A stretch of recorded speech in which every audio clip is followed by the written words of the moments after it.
Hey, what a great presentation that was. Thank you for being here tonight. I'm Dale Seymour, and I will be your host. I'm a Source board member, and I'm a client of Source. I'm also a community leader who works with the homeless community in San Francisco. Some of you may know me as the unofficial mayor of the Tenderloin. I'm real proud to be here tonight representing Source of Plowshares. We're here tonight for one reason. We're here to honor our vets. This is a crazy, crazy year, as we all know. And throughout this COVID crisis, our services have remained very essential, perhaps more than ever. Our staff have been on the front lines throughout this crisis. Tonight, we get a chance to honor them. Thank you all for your generous sponsors and generosity and our donors, especially our top sponsors, Morrison and Forster, who has stood by our side for many, many years, and the Amazon, our new partner, who has stood with us through this crisis, and the John and Tina Kecker, Cooley, Latham and Watkins, Seyfried Shaw, Kirkland and Ellis, Facebook, PayPal, Chevron. Thank you very much. Typically, we gather at some fancy hotel downtown. Does this background kind of look familiar? To enjoy each other's company. Together, we raised about $500,000. But you know, given the times and the strains on so many people and businesses, our goal is really modest this year. Tonight, we need to raise $300,000 to help us to continue to weather this storm. Now, we've already raised $250,000. If you haven't contributed, if you're a guest of a corporate sponsor, or if you have more to give, please help us cross this finish line tonight. To donate, just text the keyword BDD 2020 to the number 50155, and it's all on your screen. And you can pledge that gift anytime tonight, anytime throughout this evening. I'm pleased to announce that we have received a generous $10,000 matching grant from the RHE Charitable Foundation. We'll check back in later in the program to see if any donors who can pledge $10,000 tonight to match that. Thank you, RHE Foundation, and our dear friend, Jennifer Heinemann Suchet. Thank you, RHE. Next up is my good friend and our executive director, Michael Blecker. Michael's a Vietnam veteran, and he's been with Source 44 years, man, 44 years. It's my great honor and privilege to welcome my friend, Michael Blecker. The theme today in our dinner really is the spirit of the front line, and that's really what it's all about, isn't it? Being in the front line, being there for veterans, learning what their needs are, and then addressing those needs. And that's really been, since our mission in '74, and when I started in '76, that's really been Swords' way of going about this, right? And we were inspired by Jack McCluskey, who was one of our founders, who was a Navy corpsman, who himself was wounded and decorated for valor in Vietnam. And he used to say, look, are you only going to help those vets who halfway have their shit together? And that meant, wow, we really got to go into this. We got to find out what the needs are and address them. And so we were in the jails, right, doing outreach. We're in the street helping vets who are poor and trying to get help, trying to get health care. We were, helping vets with jobs. You were going into where the vets were trying to go back into school and just remedial education at San Francisco State and City College with the Upward Bound programs. We did counseling, of course, and we addressed those needs. We were there where nobody else was really helping vets. They weren't beating down the doors to help vets at that time. But we didn't back away. We did that because that was needed. And so doing that work, recognizing some of those issues around like trauma, right? Invisible wounds, health effects, the implication of getting bad paper from the military. That was just part of our DNA. We did that. You just have to do that if you're helping veterans, if you're considering a community-based organization. You had to be where the veterans were. You had to have a drop-in program in San Francisco in the Tenderloin. You had to be fearless, and you had to go out there and serve those who were in greatest need, and that's what we did. And for many of us, it's not surprising that so many veterans, Vietnam veterans and other veterans, became homeless. I mean, to me, it's just, there it is, right? Right there. Veterans are nearly 40% of the homeless, though they are barely 13% of the general population. And so we didn't drop the ball, we kept it up, right? We did some of the first transitional housing, we did the stand downs, we continue to develop housing today, and the front line is where it's at. That's where it originates, that's where we learn the skills. That's what informs our efforts to address policy, is on the front line. And so I think that's very appropriate for us to honor the front line. And I think today, if Jack McCluskey was around, I think he would say he would be pleased at that we've been, I think, steady with his inspiration. Thank you. We get to smile, Deb. Hey, thank you, Michael. Thank you very much for those words, man. We really enjoy being around here at Source with you. You've been here a long time. So tonight we get to honor Craig Newmark with our Community Hero Award for his generous philanthropy and service. Now we have two of our advisory board members, Carol Wider and Craig Newmark. You know, Carol's been involved with Source since the 1980s, and Craig is a newer member of our community. Welcome both to Source to Plowshares. Hi to everybody out there. Wish we were together, but next year. As many of you know, I first got involved with Swords to Plowshares when I was teaching a class at San Francisco State on Vietnam in the 1980s. And many of the Swords folks, Michael, Paul Cox, Jim Hardy, Phil Reeser, Hema Edelman, Peggy Akers, Keith Mather became involved with the class and were really our teachers. And it was a very moving experience, and they enlightened us immeasurably. So I'm honored to still be part of the Swords community all these years later. It's my pleasure to introduce Craig Newmark, who needs no introduction if you know Craig's list or Craig Newmark Philanthropies. We have more in common than we thought. We both went to school in Cleveland and have lived in San Francisco and New York, where I am now, but I'm wearing my homegirl Eagles shirt for this particular occasion. Craig, I'm especially interested in learning how you got involved with Swords, veterans issues in general, and Swords to Plowshares in particular. Well, my deal was that it started during my high school years, which were the last years of Vietnam. I was pretty naive then, still am kind of naive, but I saw a lot of vets returning who were treated really badly in ways that they didn't deserve.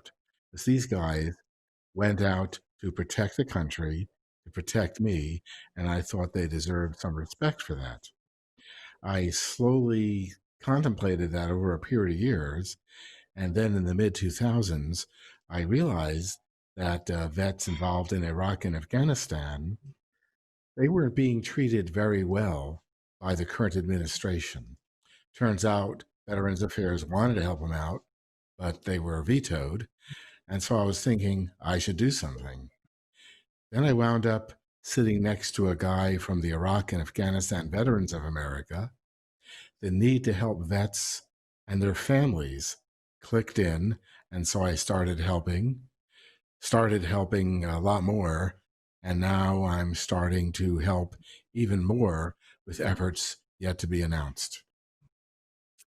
That's great. You know, we found that veterans, Vietnam veterans in particular, had the most credible and strongest voices about war and peace. So I first became involved with the Veterans Speakers Alliance, which was sort of related to Swords as well. And I agree with you that veterans have really never gotten the kind of treatment that they deserve. What do you think the most pressing issues for vets are today? The immediate one, what I'm told by the veterans groups that I work with, is hunger. Right now, the families of vets are going to bed hungry. Vets are going to bed hungry in much larger numbers than ever. And for that matter, there's even a problem getting food to the families of active service members. That's a major problem. It relates to a deeper problem that I saw 15 years ago. There are politicians in Washington who think that vets are, well, he's called them suckers and losers, And we need to reverse that a great deal. We need to respect vets and their families. We need to restore that respect in a really, really big way. So we're thinking about how that happens as well.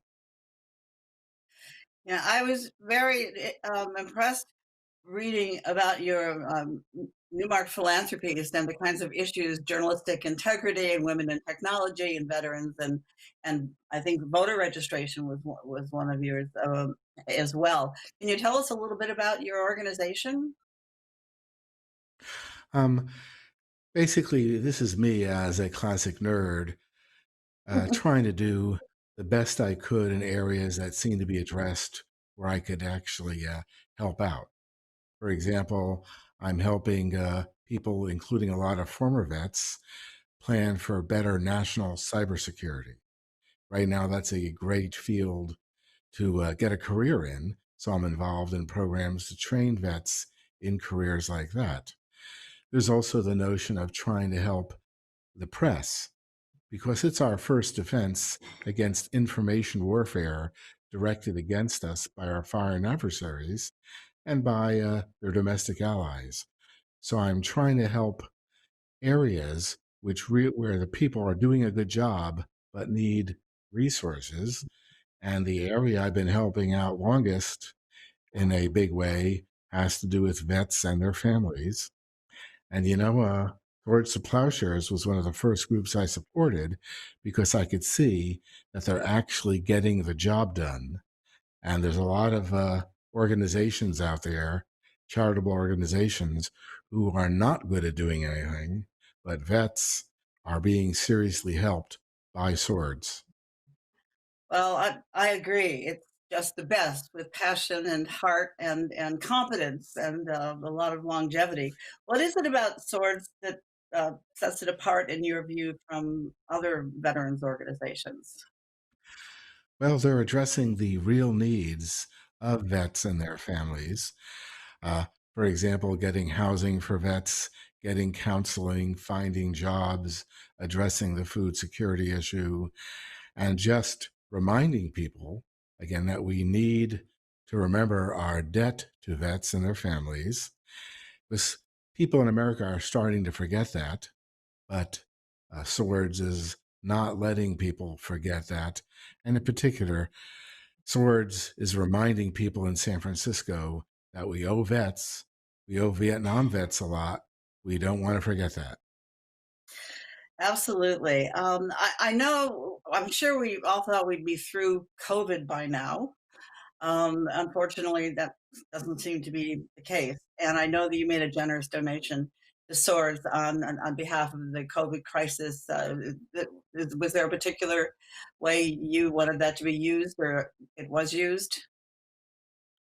Um, I've been working with Swords for a long time, and I make contributions based on actual need, and they make the decision. This follows my pattern of philanthropy. I find people who do good work, and I just give away money and influence and whatever power I have with the conditions that they're smart about getting the word out about what they do. Most nonprofits aren't, that they stay safe. There are some nonprofits that are taking big risks going against the guys fighting our country. And finally, and the heaviest burden of all, they have to tolerate my sense of humor. Fortunately, it's a very dry one. Oh, well, there are a lot of very dry folks associated with Swords. It's such a pleasure touching base with you, getting to meet you, and starting this conversation. I hope we can continue in another venue, maybe next year when the dinner is actually at a nice hotel. Is there any message that you might like to leave for our audience in general, or vets in particular? Yeah.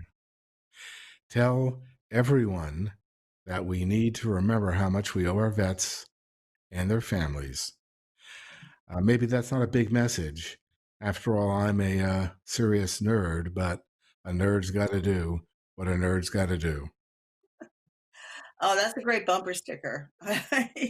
Well, it's a pleasure talking to you. Thanks so much, Craig, and I hope we get to chat soon again. And thanks to Swords to Plowshares for having me as part of their community. It's all very much my pleasure. Thank you.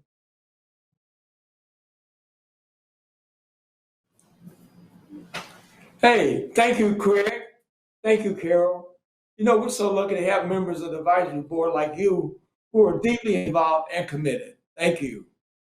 I'm thrilled to announce that we have received a match to the RHE Charitable Foundation's $10,000 grant. It's from a very generous Kay and Sandy Walker, who have been tremendous supporters over the years. Thank you, Kay. Thank you, Sandy. Next, it is my pleasure to introduce my longtime friend and the true gem of Swords to Plowshares, our newly appointed Chief Operating Officer. We call her around here Mother Tremesia because that's what she's known to our 500 vets in our housing units. What a wonderful lady she is. So this woman is deeply driven by compassion, passion, and commitment to serve our vets. Now is my honor to introduce my friend Tremesia Gardner. Good evening, everyone, and welcome again to our annual Veterans Day dinner. While we do wish that we could be with you all in person, exchanging laughs and hugs, we're so excited to be able to connect with you tonight, even though we're in a virtual environment, and we hope that you've enjoyed your time so far and that you'll continue to do so throughout the program. My name is Tremesia Garner, and I am the new Chief Operating Officer here at Swords to Plowshares. While I may be new to this role, I am definitely not new to the work. I have been working at Swords for 10 years and started actually at one of our transitional housing programs as a counselor. Others tonight are going to talk with you about the great work that the agency is doing, but I thought I'd spend just a little time talking about why this work means so much to me. My journey to this work was a winding one. I actually had absolutely no interest in veteran services and thought I would be working with women who were survivors of sexual assault and domestic violence. That all changed, however, the day that my father-in-law was diagnosed with cancer. My father-in-law was actually a San Francisco native, born and raised in the Bayview Hunters Point. He was drafted to Vietnam like so many others at that time.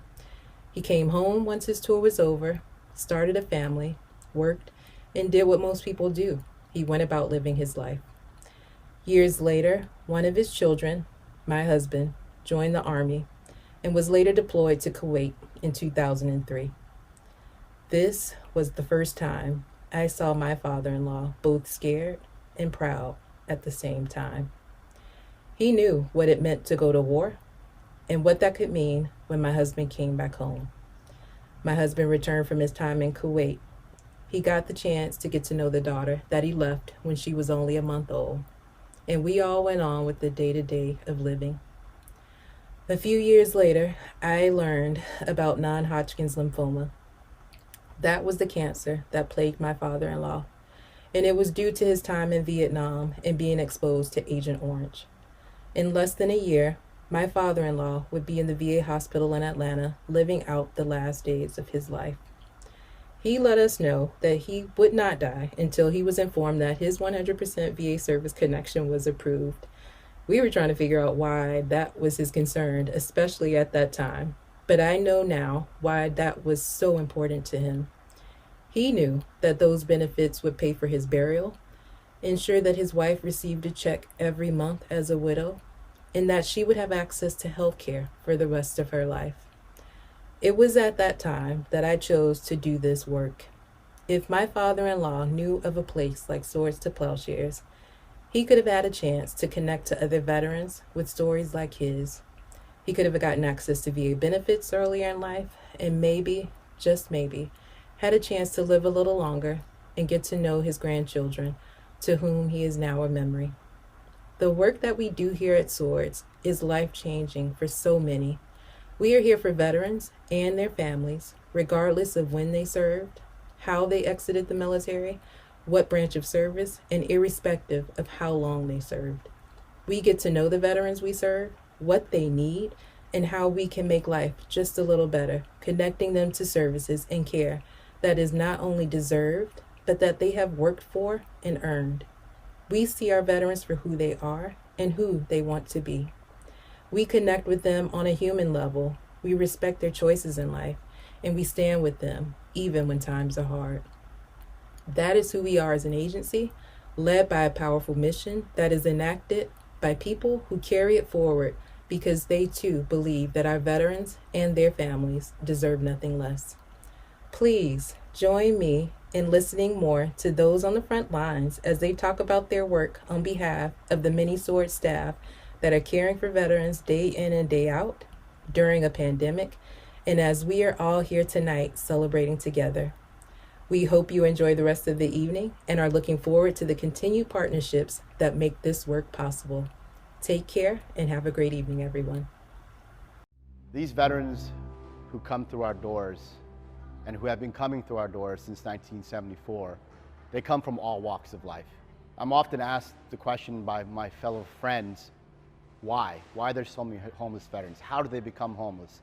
And many people have assumptions as to how that happens.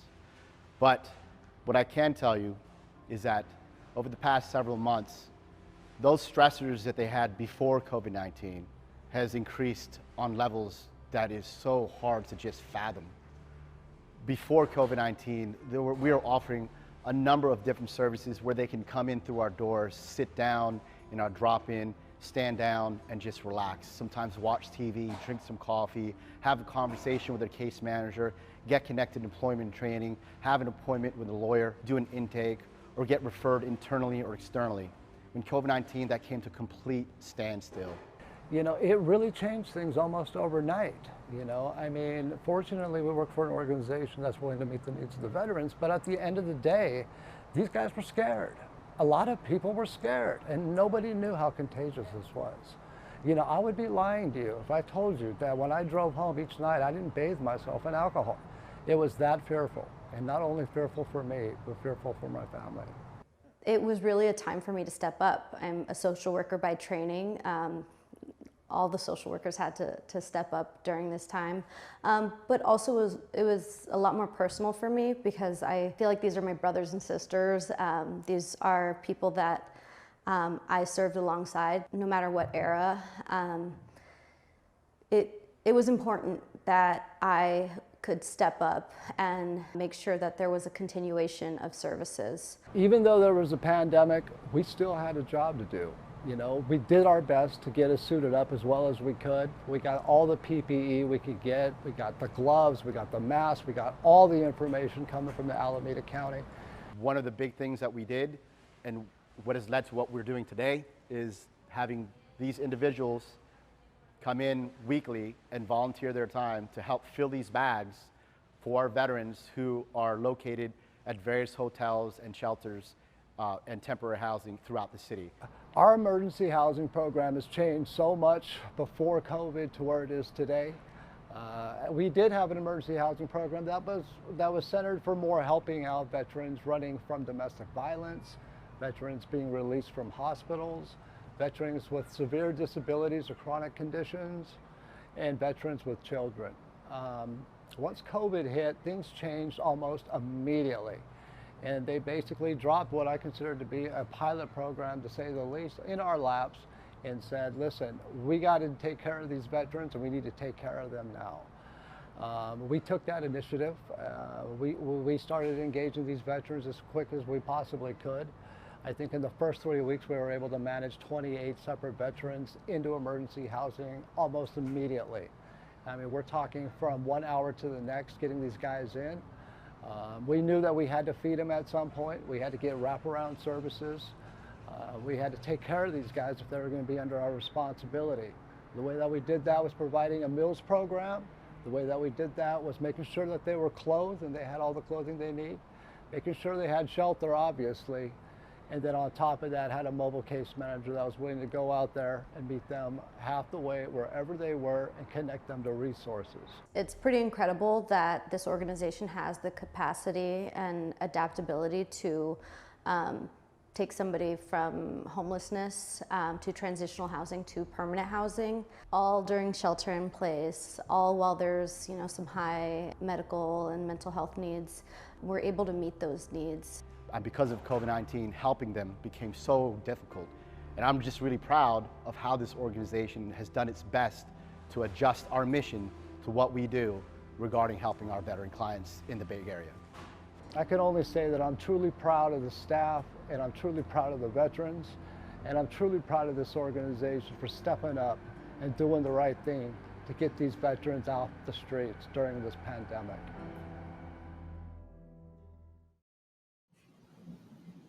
Hey, thank you, Gabe, and Maria, and Dennis. These are just a few of our frontline workers working in and day out at Swords. Um, we have to increase our services for those that are in need.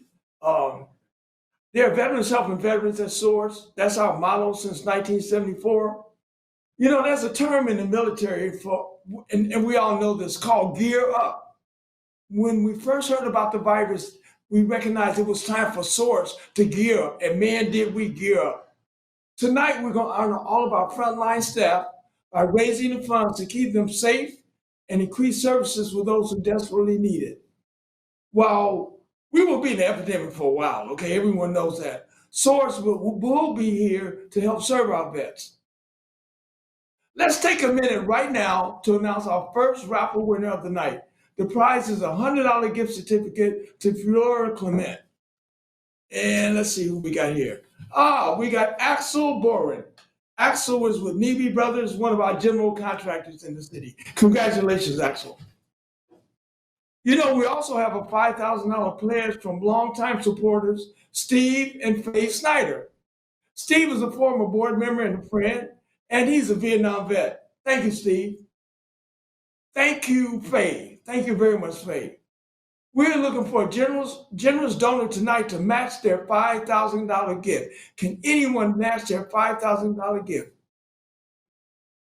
Remember, you can pledge your gift by texting BDD 2020 to the number 50155, and all that info is on your screen. Next on the program, I would surely like to introduce John Kecker. John sits on the Swords Advisory Board. John is a Vietnam veteran himself, has been a big supporter of Swords for many, many years. John is the founding partner of Kecker, Van Ness, and Peters, and is regarded as one of the top trial attorneys in the United States. Please join me tonight in welcoming John Kecker. I'm John Kecker, and today I have the great honor to introduce our next speaker. I mean that in every sense of that word. I became involved with Swords about more than 20 years ago.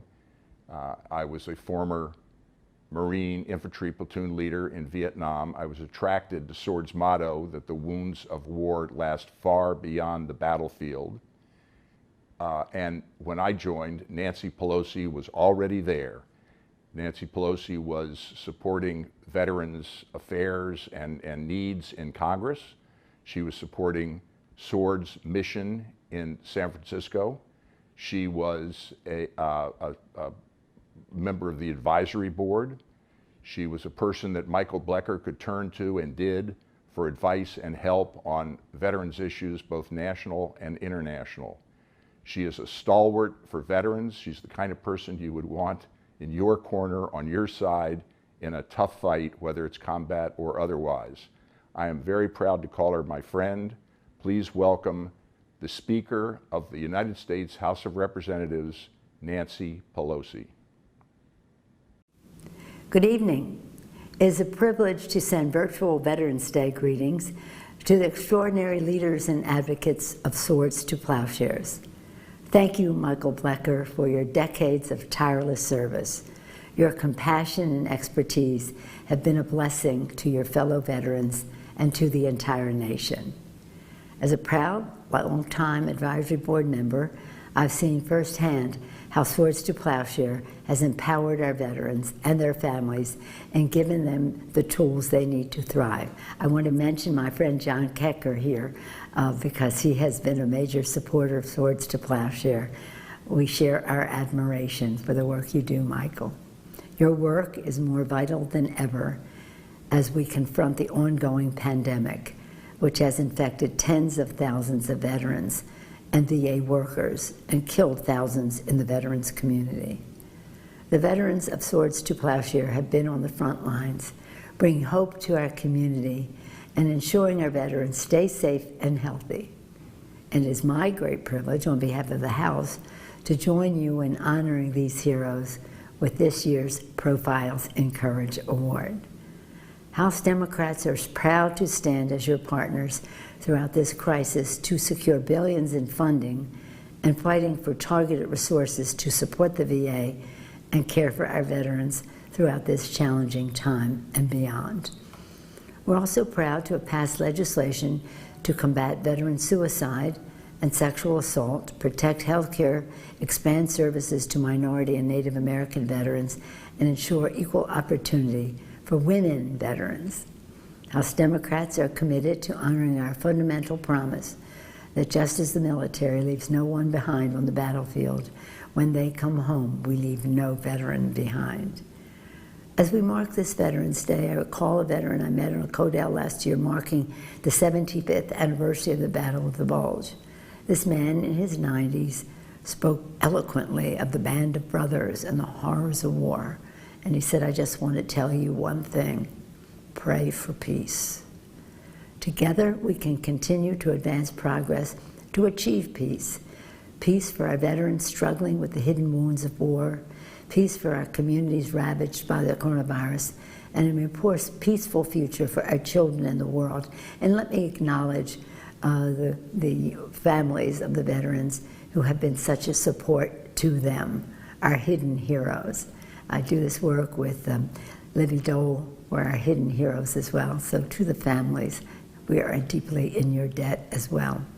So on behalf of the U.S. Congress, thank you, Swords to Plowshares, for all that you do to honor the service and the sacrifice of our veterans. Thank you. Hey, thank you. Thank you so much, Speaker Pelosi. And I just want to say for y'all that don't know it, Speaker Pelosi is not a stranger in the Tenderloin. She can be seen here any day, all year long, serving at our dining rooms, our dining halls. And one thing she doesn't bring with her is the press. She'll bring her kids and her grandchildren. She is really a true committed person to the Tenderloin. For 24 years, we have honored veteran clients with the Profiles of Courage Award. The award is given to veterans who have overcome tremendous obstacles. I am one of those vets. I was a 2013 honoree who had been a 20-year client on the streets using and struggling and just doing the crazy things with my life. Source helped me as they now help all vets through the spider webs and for us to come out okay. And while it is our norm to honor our clients with this award, this year is anything but normal, man. So breaking with tradition, we're going to honor our staff this year. Our staff are the ones that are out there in our housing developments, on the streets doing outreach, at our front doors, giving out equipment and hygiene and PPE, including Dennis, Gabe, and Anne-Marie, all staff, whether they're veterans or not. Next, you're going to hear from Bilal Mustafa, staff member, one of many who've been working on the front lines. Bilal has been spreading joy and connecting with veterans who are isolated and very vulnerable during this time. When the alarm for COVID-19 hit, an alarm went off in me to say I have to do more, I have to give more, I have to be present more. So I had to have the first concern of safety, not only for myself, but also for the vet, because they're elderly, they may have a lot of underlying conditions. But my biggest concern was losing the community, losing the togetherness, losing the family, losing the vet-to-vet interaction. I wasn't going to give up until I figured out a way to connect and give these vets a personal community experience, even if it just had to come through me. So I was sitting back and I was like, I know people like ice cream, right? I like ice cream. You know, I'm pretty sure they're older men, so they haven't had the ice cream truck come to them. And so I went and got these bars of ice cream, and I said, I'm hitting the road. And I had my mask. I'm going to knock on door to door. I'm going to play the ice cream music on my cell phone, and I'm going to give the vets an experience, right? And so that's what I did. And that was the segue for me in doing a wellness check, having an exchange, and recapturing some of the energy that we had lost, you know, because of COVID-19. There's a personal connection here, right? So it may get a little sensitive here. So my dad, He's 27-year vet. He passed away. And a part of it was me being in California and my father being in New Orleans. And I was not able to be there with him because I started a family here.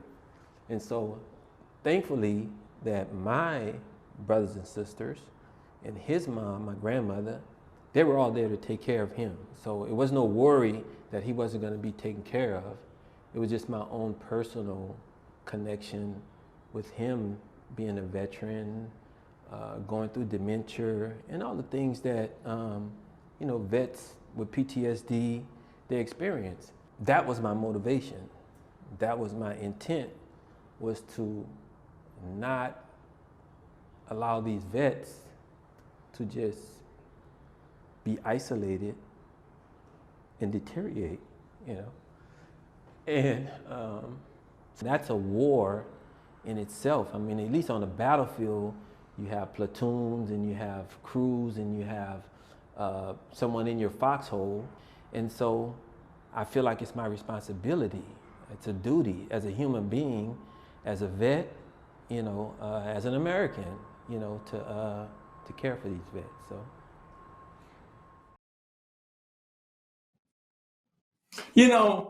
That was so inspiring, man. And I personally know most of the staff on the front lines of Swords, and I know they're committed to the work. And this work ain't easy. It's not easy at all.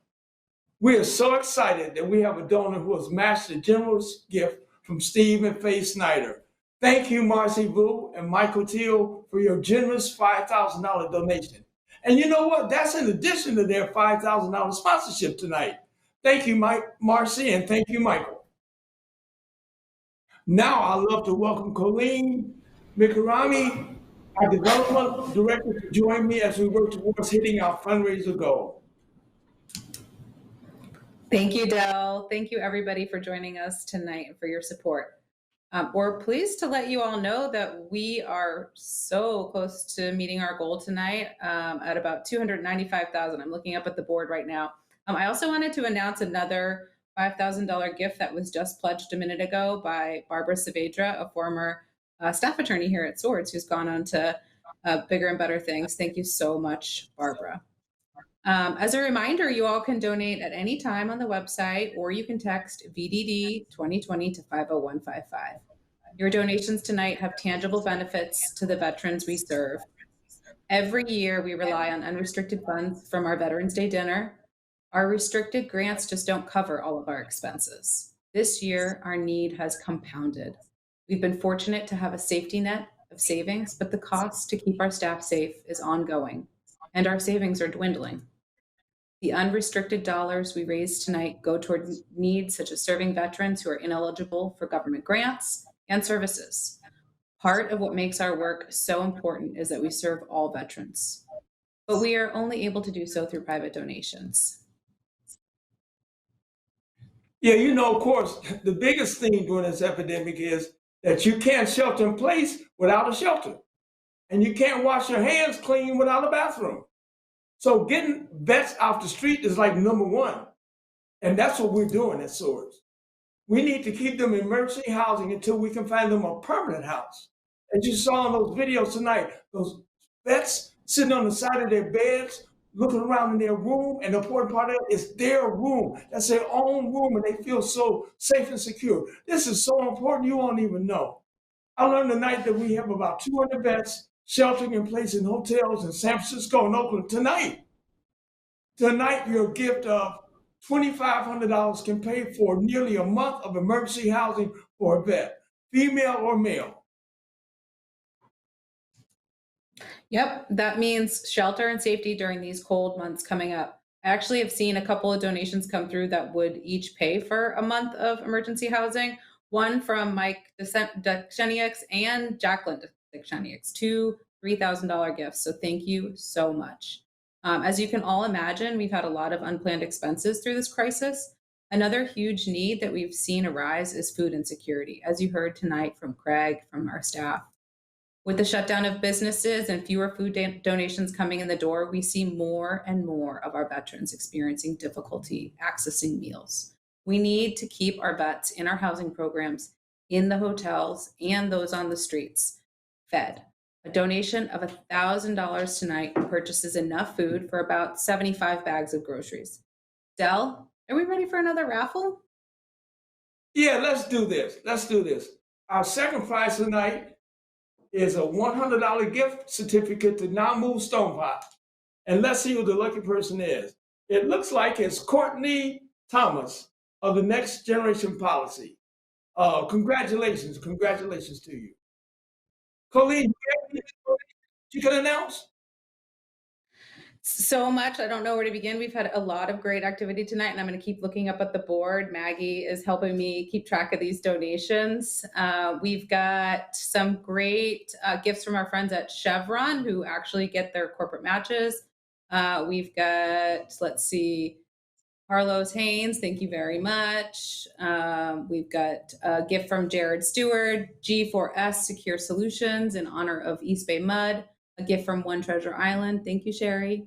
Rebecca Bernhard in honor of Michael Job and Paul Cox, from Floyd Turnquist, from Mary Frances at Chevron, thank you. Just to name a few. Thanks for everyone for sticking with us tonight and giving what you can. We really appreciate it. I was talking with one of our board members, Kate, hi Kate, who works at a community legal nonprofit. And she was just talking about her and her husband are giving generously this year, even being folks in the nonprofit sector, because of how profoundly grateful they feel to be on their feet during this time. It reminded me of the importance of our community to support one another through these times when some are down, others are up, and they feel lucky to give back. Thank you, Kate, for having that inspiring conversation. I also want to thank some of our board members for their gifts. Thank you to Rick Halberg, David Maragni, to Julie Kane, and to a couple new donors. We've got one from Chris Oscar at the Oscar Kopelman team, Simply Solar. Thank you so much for your generous gifts. We really appreciate it. Del, we want to make sure that all of our guests tonight know that all donations have a big impact of all sizes. Can you tell us a little bit more about how we can make donors' dollars work hard for us? Well, first of all, donations of all sizes really add up. When everyone gives a little, it goes a long way. Now, don't get me wrong, we will take a six-figure gift any day of the year. But seriously, all donations matter and they support our mission. Right now, we will still need PPE for the foreseeable future to keep our vets and our staff safe. And of course, we need food, we need shelter, we need new technology. Colleen, what can our donors purchase tonight with $500? Sure, Del, thanks. $500 will purchase 2 tablets for veterans in our supportive housing, help them to connect with their telehealth appointments, with our wonderful doctors at the VA, their friends and family. I just want to mention real quick that we got generous donations from a couple of our friends at the VA. Thank you to Ann Fabini and to Dr. McQuaid. Go ahead, Del. Yeah, so, I know how important it is for veterans to remain connected during these times. I run a nonprofit that started right here, Cold Tenderloin. Our mission is to connect underserved, homeless people with the tech community. We give them access to technology, education, computer sciences, and opportunity to getting coding and engineering. And so with that, my team would like to donate $1,000 for 4 tablets to our vets, because that's how we do it. Well, thank you, Del. That is so very generous and will be so appreciated by the veterans in our housing sites, as you know, so many of them. I also want to thank some other donors, Susan and Jim Penrod, longtime attendees of our dinner. Hi. Michael Job, a longtime friend of Michael and Carol Blecker, Bill and Trudy Drypolcher, Mike and Sue Brandy, Jared Schulman, one of our new board members, and our very own Michael and Carol Blecker, and also our friend Mike Lodge at Chevron. Thanks for your generous $500 donations. We really appreciate it. We're up to, I don't know how many tablets donated tonight, but it's really important to keep those vets connected to their health appointments and their communities, especially during this isolating time. So thank you so much. Please remember, one of the easiest ways to increase the impact of your gift is to submit a company match with your employer. A lot of our friends tonight have already done that, from Chevron, from MoFo, PG&E, just to name a few of the sponsor companies who are here with us tonight who actually have a matching gift program. When you give through our website tonight, make sure to add your organization in order to submit the match automatically from our platform. So, Colleen, what can a donor do tonight with a gift of $250 or less? Well, it might sound a little boring, but 250 bucks will buy 10 gallons of hand sanitizer. You'd be surprised how much hand sanitizer is needed when you supply 8 housing sites, 2 drop-in centers, and a support staff who's out on the streets and in the community serving our vets. $100 will buy 1 night of emergency housing. $50 will buy a week of groceries for a single veteran, and $25 will supply masks for staff at one of our housing sites. Maggie, some more donations to thank. Let me give a shout out to Dennis and Susan McQuaid, John Marquez, Mary Francis at Chevron, Tushna Gamadia in honor of Fernando Cortez, Carolyn Santi, Dennis Carham, Deb and Tad Foster, hi, Sarah Murphy, Andrew Weber, Diane Eggering, Megan Thomas Kennedy, Adam Kecker, Eric Edwards. Thank you so much for your $1,000 gift, Adam and Eric. That's very generous. And wow, I'm looking at the board and it looks like we have met our goal. That is fantastic. But we're not necessarily done. I also want to thank a couple of our staff members. You know, nonprofits don't pay huge salaries, but we do our best. But I want to give a shout out to 2 of our staff members who have personally donated tonight. Ron Perez, who's been with Swords probably as long as Michael Blecker, and Natasha Hoover, who runs one of our housing sites. Thank you so much. So where are we at on reaching our goal? Specifically, I think we're at $300,861. So we have exceeded our goal by just a little bit, and I'm sure that the gifts will keep on coming in. We'll keep monitoring them, and certainly we'll continue accepting gifts for a couple more days for the dinner. Thanks to everybody who's joined us tonight and given. We really, really, really appreciate it. Del, we have one more raffle left, yeah? Take it away. Yeah, let's do that. Let me go in the ball here. Our final raffle winner is Dale Seymour. Oh no, this is wrong. It's Jennifer Burton, which is she will have a $250 gift certificate to Michael Mena and a 3-pack of reserve wines from our generous friends at 37 Wines, Lisa and Al Brayton. Okay, so, Colleen, I think you've done an amazing job tonight, and I really want to thank you. We've done these so many years together. Thank you again for another great year joining me up here. Thank you. Thank you, Del. You do so much for Swords. You are always and you appreciated. and your team, you and your team are great. Thank you. Thank you, Del. Well, you're the boss, so thank you for all that you do. I know you've put a lot of time and effort into doing this event. It wasn't easy, but we really appreciate it, and you're just truly wonderful. Thank you, everybody, for taking the time to tune in. I'm sure everybody's sick of screens, but we value your time and your commitment to this organization. Have a wonderful evening. I really want to thank everybody for coming tonight. Everything is so different this year, but we're adjusting. We're making it work. We're looking so forward to seeing everyone in person when it's finally safe to do so. For those who gave, I cannot emphasize enough how much it means to us and those veterans that you saw on those videos. Those are real folks who are, wherever they are, they're there tonight. And for those who wish to donate still, just send in your check, donate on our page, or text to give.